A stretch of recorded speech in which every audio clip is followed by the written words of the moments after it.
Hey guys, welcome back to the Inside Track. Today my special guest is Larry Koonse, one of the finest jazz guitar players on the planet. You will not be disappointed. He brings into the studio with him upright bass player Derek Oles, and I believe they are about to arrive at the door. Let's go meet them.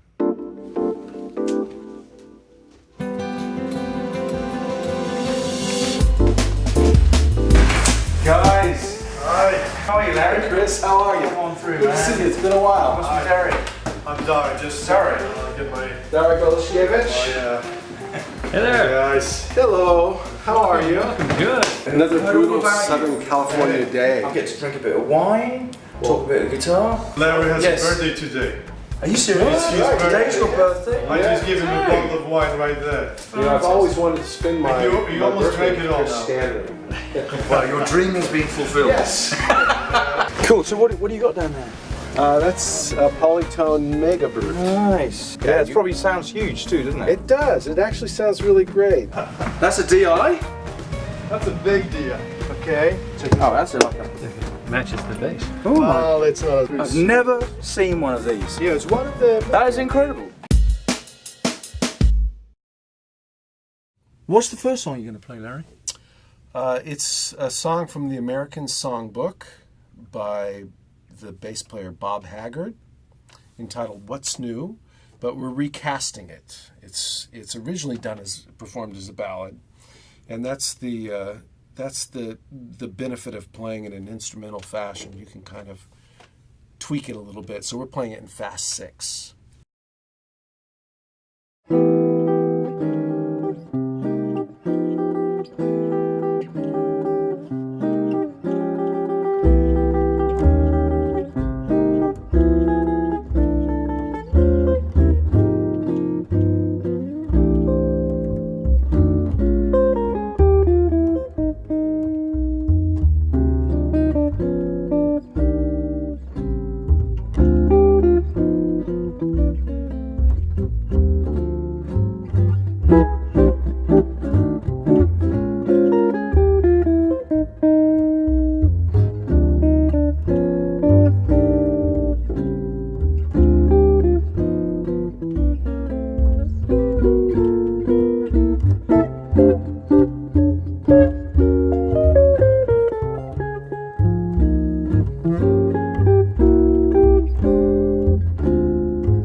Larry, it's fantastic to have you here on the show, and it's your birthday, isn't it? It is. So I'm absolutely honoured that you would be here at the Inside Track.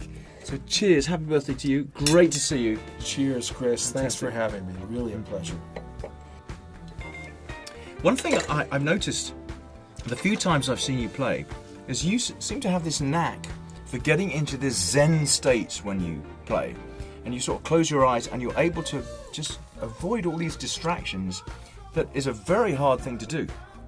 Is that something that's conscious for you? Did you work on that? Did you read Effortless Mastery, for instance? I have read Effortless Mastery, but I have to say it's been a long journey to be able to sort of conjure up a state.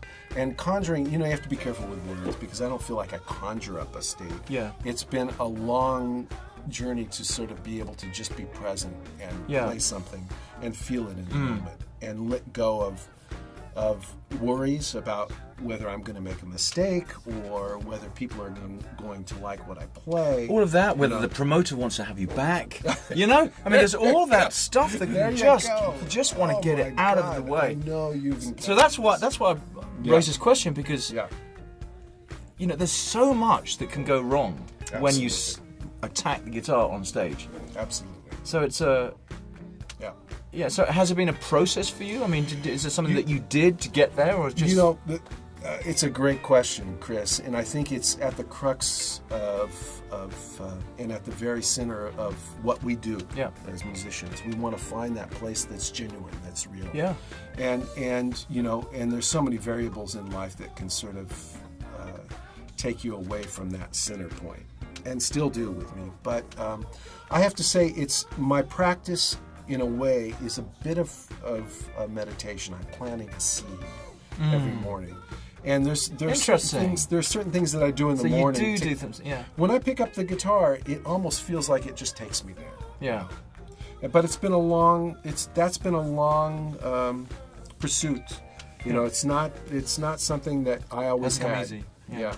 But now I kind of, when I have the instrument in my hand, I can kind of go to that place. Yeah. And I really feel it's a result of the time I've spent planting that seed, in the morning. Yeah. What's the next song you're going to play? The next song we're playing is an original of mine entitled Candle.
One of the things that I'm very interested about you is the fact that you haven't gone down the typical sort of jazz guitarist plays jazz standards kind of a path.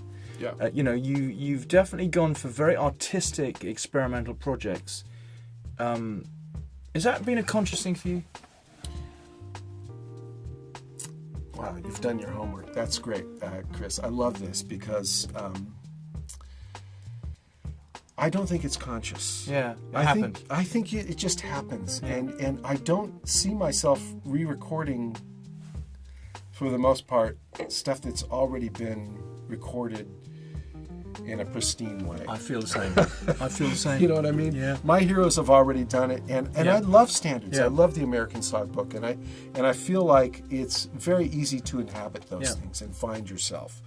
But and I still get opportunities to visit that place in live performances. But I just don't want to. I don't want to do it on CD. Yeah. I would rather record my own original music, or as you have done actually with a track that you just played for me, the great Brian Wilson song "God Only Knows."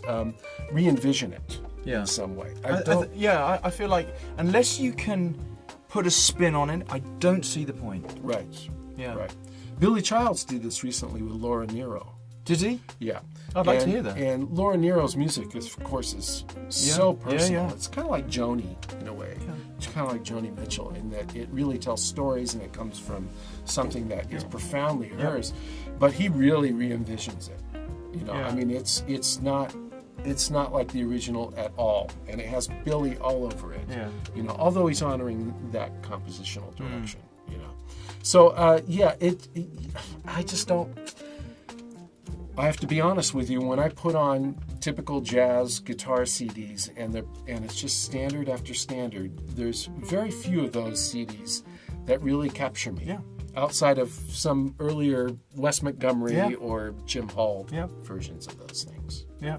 I totally agree. I gravitate to original composition. That's what gets me off. Yeah. Musically, Yeah, me too. But I mean, some of the greatest playing for me is on standards. I mean, when I hear Pat Metheny's Question and Answer, I find that really inspiring. I just don't want to do that. You know what I mean? When Pat does it, it still feels like Pat. Yes. He's got that sound Yeah. that he's developed over the years that is so. I mean, Pat's a truly unique voice in that I think that voice was there when he recorded Bright Size Yeah. Life. I mean, Yeah. he inhabits the music. Yeah. It's him. Yeah, You know. you can tell he's always strived for total authenticity. Yeah. Yeah. Absolutely. I mean, I read on your website that you've played over 300 recordings, which is quite staggering. I mean, it's quite impressive. Rod Stewart, Natalie Cole, Claire Fisher, Michael Bublé, Charlie Hayden, Linda Ronstadt, Mel Torme. I mean, that's quite a... It's all over the map, right? It is all over the map. I mean, for a jazz guitar player, that's very impressive. Yeah. Of course, with Rod, it was about the American Songbook. Yeah. You know, it was when he was doing those 5 volumes of music from the American Songbook. And Right. in fact, on the last session, he showed up and performed all the music live, and I just thought he tore it up. Yeah. His singing was amazing. I was quite impressed. And you've been part of Billy Child's band for a long time, Yeah. who I'm a massive fan of, as we were just talking about that record. What's that the name of that? Autumn and Moving Pictures. Autumn and Just Moving love that Pictures, yeah. record. And I mean, that record is really, really deep in a compositional sense. Was that kind Yeah. of challenging as far as a session goes? Billy's music is extremely challenging. Yeah. There's always mixed meters. A lot of the tempos are pretty brisk. Yeah. The music is written from a piano perspective. Sure.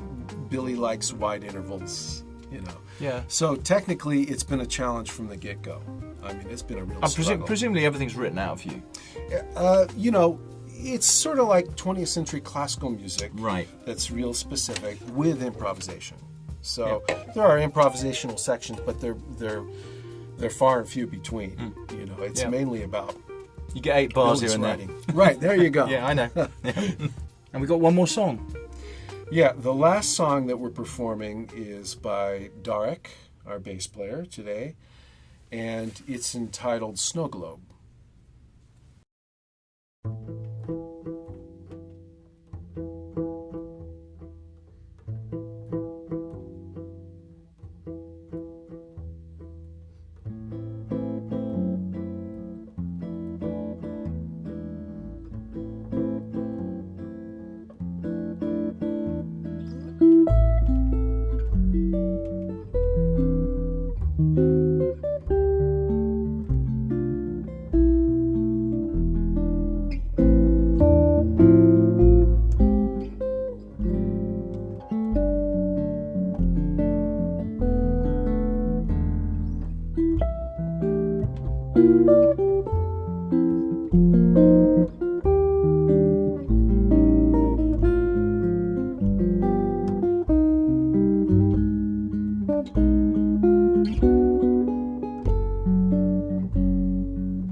that Yeah, right? originally from Poland. Larry is one of my main people I play with, and I'm really fortunate to have association with Larry Koonse. He's my favorite guitarist in the world. Yeah. I've done a lot of different work, mostly jazz work. I got to play a lot with Brad Mehldau and people like Billy Higgins. I did a project with Pat Metheny, and just a lot of great people. How did you meet Larry Koonse? We met just at a kind of a jam session in Pasadena. It was like a little club pub, the Irish pub that we used to have jam sessions at. And he came in one time and started playing guitar, and it was incredible, you know. It was just, when I've heard him play, it was like, wow, I've never heard anyone play like that. And how did you think the session went today? It was beautiful. I enjoyed every minute of it. So, when you were a kid, who were you listening to? I know your dad's a great guitar player. Was that your main influence, or were you listening to other people too? Yeah, actually started out with classical guitar, and that was a result of initially my father took me to see Andre Segovia when I was 6, and it was the most magical thing I'd ever seen in my life. And you know, see this guy on stage playing for a full auditorium of people without a microphone, you know, and just it captivated me. So initially I played classical guitar, and he sent me to a local guitarist named Don Amore, who was my teacher at that time. So it was all about Bach and learning repertoire back then. So the jazz came much later. Yeah. How Jazz funny, came- we've got similar paths. So tell me what you felt when you were learning classical guitar in the beginning, how do you feel that has affected your jazz and your career at all, actually? Yeah, I think, first of all, playing that great music sort of made me aware of voice leading, made me aware of the relationship between harmony and melody, and also helped me to sort of focus on since you're playing an acoustic instrument, how to play accurately and project things. Yes, You know what I projection. mean? Yeah. Yeah, that's, boy, how funny to hear that from you, because that was the one thing that I got from the classical guitar, the fact that you've got to sit on this stage in a hall and project to the very back of the hall without any amplification. Absolutely. And I took that to the jazz guitar, and it helps you kind of speak. Absolutely. Yeah, and I noticed that you've got a very big, fat jazz guitar tone, and so that's very interesting.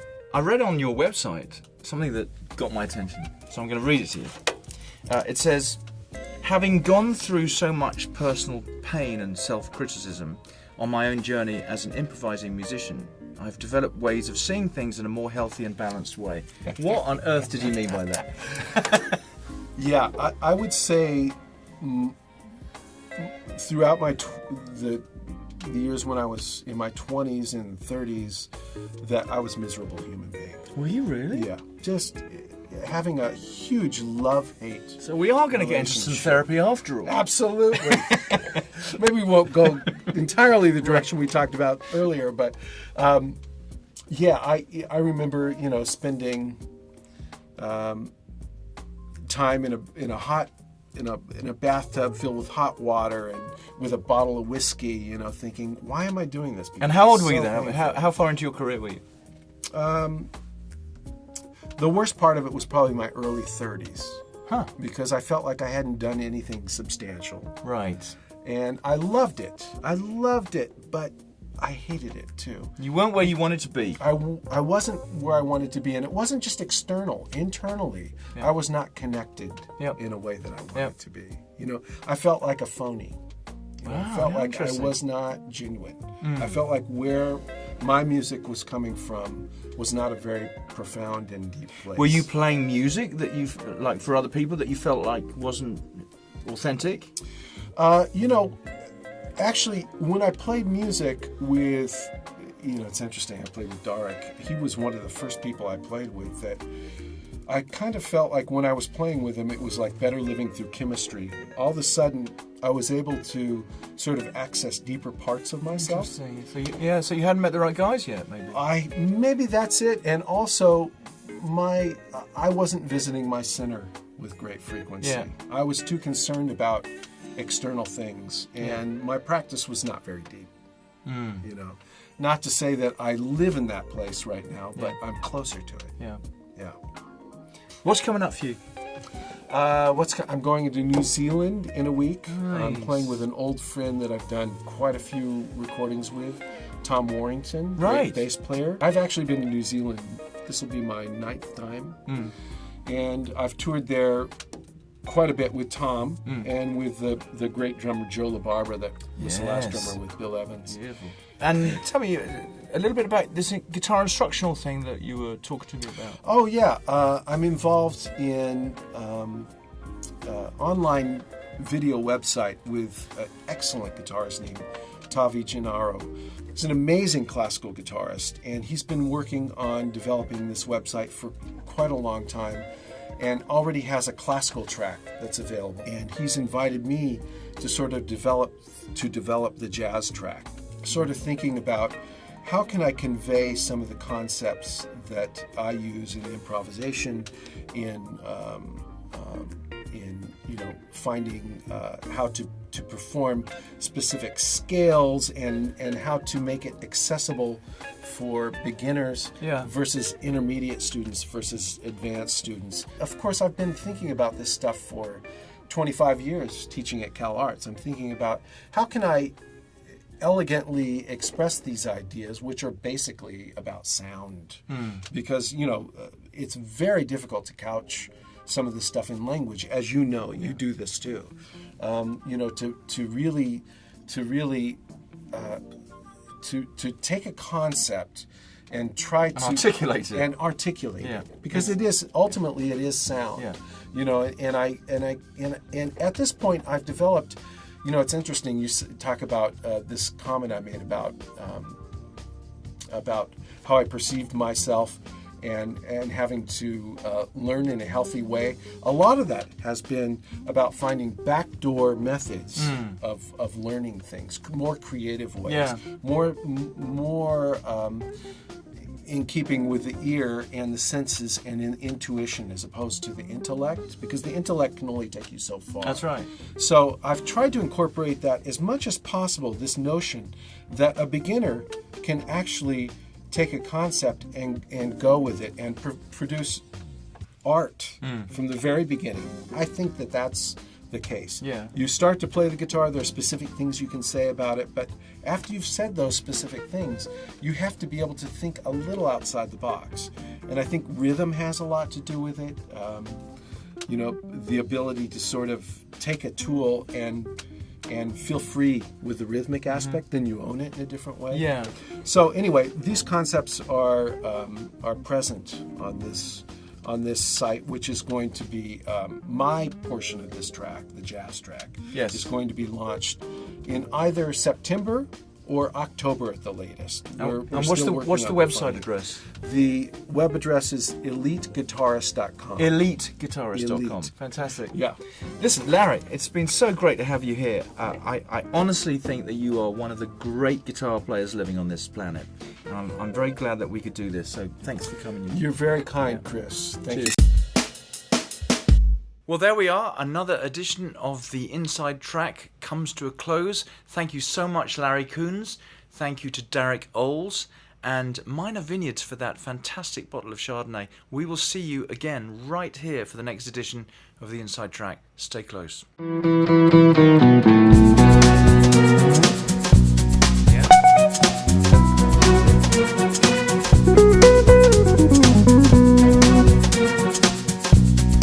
Cheese grommet.